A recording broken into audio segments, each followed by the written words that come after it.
Hello guys and welcome back. Today I'll show you how to get gnarly voice. Achieving a gnarly voice typically involves altering your vocal tone to sound raspy, gritty, or intense. Here's how you can experiment with creating this type of voice.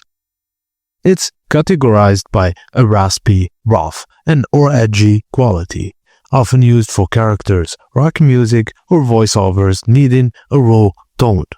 Start with gentle vocal exercises to avoid strain, lip trills, and humming. Slowly transition to open mouth tones, and hydrate with water to keep your throat moist.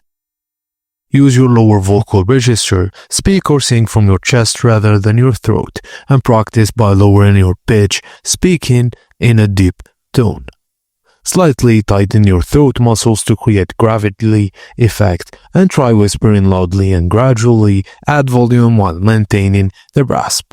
Imitate gravelly voices think of a rock singers like Axl Rose or glowing characters.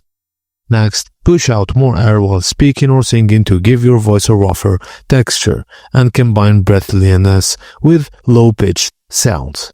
And that's it guys. Thank you for watching and please don't forget to like and subscribe for more.